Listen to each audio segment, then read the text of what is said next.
Hello there everyone, welcome back to another video. It is me, Desiree. Thanks for clicking on my channel.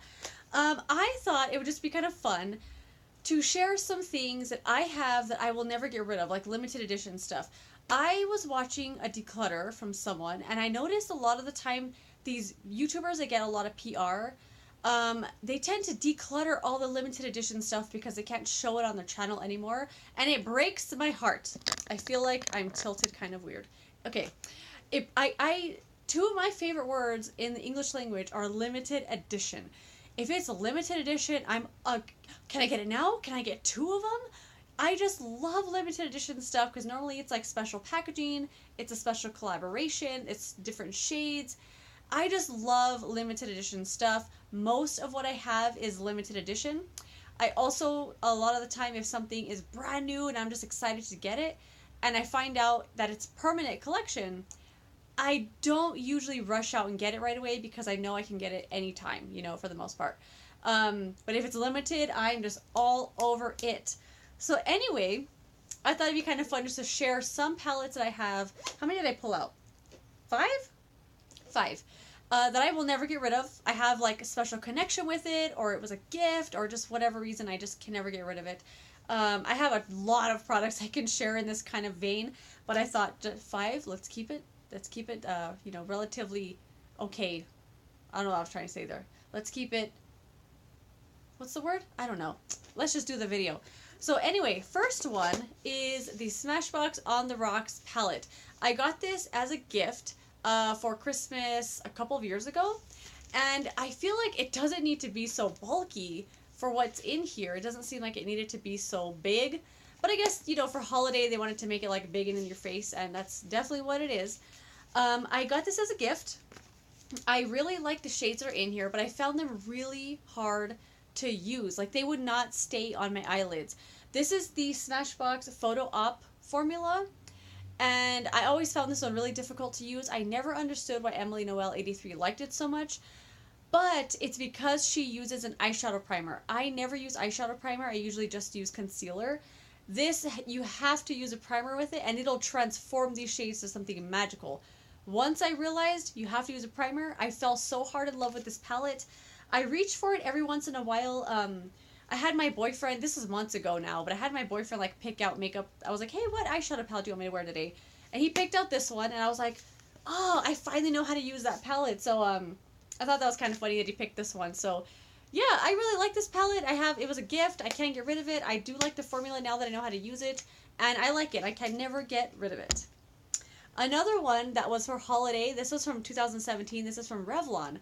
It might be kind of weird to not want to get rid of this, but I really like this. I did a video on this back during the holidays when I got it. Let me take out the sponge tips because they're going to fall anyway. Anyway, opens up on the top like this, and you have all of these eyeshadows here. And if you know anything about Revlon's eyeshadows, they tend to be kind of hit and miss. They used to have a really great formula, and then they discontinued all those little quads. And, you know, they've kind of just been bouncing around with different formulas ever since, in my opinion.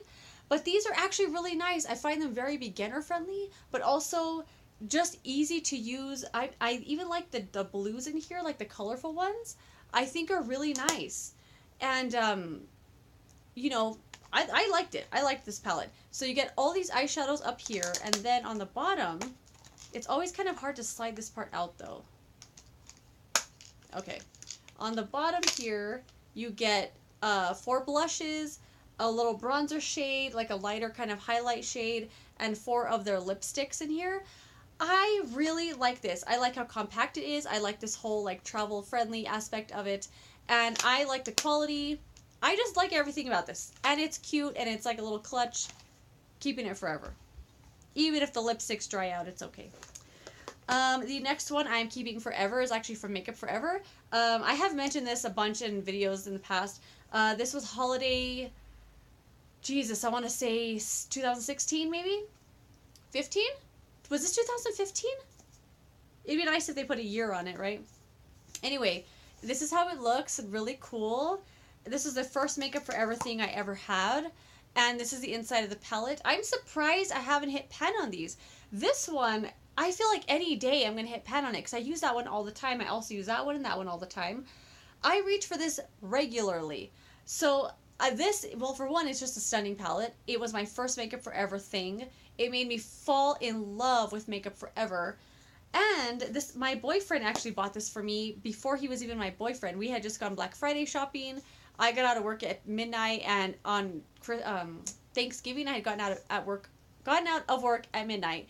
And I was like, well, you want to go to the mall? And we just kind of walked around the mall, and I saw this, and I was like, oh my god, there's that palette. I had been like seeing it online, and he bought it for me, and I was like, what? And he wasn't even my boyfriend at the time, but this sealed the deal. Just kidding. But yeah, this palette's gorgeous. I love it. I wear it all the time, and oh, I just love it. Another one from Holiday. This is 2017. Limited edition. Man, this is just... I just love limited edition things. This is another Smashbox palette. Look how big this palette is, though. It's huge. It's gorgeous. Open it up. It has a giant mirror that stands up on its own. I cannot tell you how much I appreciate that. But then on the inside here, every square inch of this palette is taken up with something. I find a lot of the time these really big palettes tend to have a lot of wasted space, and they could have like made the packaging smaller and like squish the products together. But this, like, literally every space has something in it. You get all of these really beautiful eyeshadows in here. You get 2 blushes, and you get their little contour trio. This is so good. I love this thing. It's really great for travel because you have eyeshadows, blushes, the contour stuff. You got your mirror here that stands up on its own. I absolutely love this thing, and guess what? I'm keeping it forever. The last thing, oh my gosh. Every time I see this, it kind of makes me mad also, but it's the Gwen Stefani Urban Decay palette. It makes me mad because I didn't buy the blush palette. I wanted the blush palette so bad, but it was a choice between this or that because the blush palette was, I think, was kind of expensive, and I was only going to get one. I was like, well, I'm going to get the eyeshadow palette. They both looked exactly like this with the packaging. I regret not getting that blush palette all the freaking time. Kat Von D, Mi Vida Loca Remix palette, Urban Decay, Gwen Stefani blush palette. 2 biggest makeup regrets of my life. Anyway, this is how it looks. Mirror doesn't stand up on its own, so that's why I appreciate when a mirror does stand up on its own. The palette is very, very, very neutral. This is one of the first like Urban Decay things I bought without being like in love with the color scheme that they had in here. Because I know Gwen Stefani put this together for herself, like her dream stuff. It wasn't like, you know, for everyday I don't know. I just know she put it together for herself. So this is the shades that she wanted, like that she would love. So if you kind of covered up the 3 pops in here, it's just a boring neutral palette. I haven't really used the mattes too much because at the time I did not like matte shadows at all. I've come to appreciate them now. But I really liked these shades over here on the outside. The black, I don't think I've even touched. Black isn't really my kind of shade. But I have nothing bad to say about this palette. I do really like it. It's very natural looking though, and I really kind of like more color on my lids a lot of the time. But this is just gorgeous. It's stunning. It's beautiful. It makes me mad because I don't have the blush palette. But this is something I will just never ever get rid of. I wish I had 2 of them for some reason. But yeah, there's that. I just got a glimpse of my eyes in the camera. I've been awake for, oh my god, going on 20 hours or so. So yeah, I just thought I'd make this video with my bloodshot eyes. If you have any limited edition palettes, or you love limited edition as much as I do, or things you'll never declutter, please let me know what they are. I would love, love, love to know that I'm not alone. And thanks for watching this video. I'll see you in another one. Goodbye.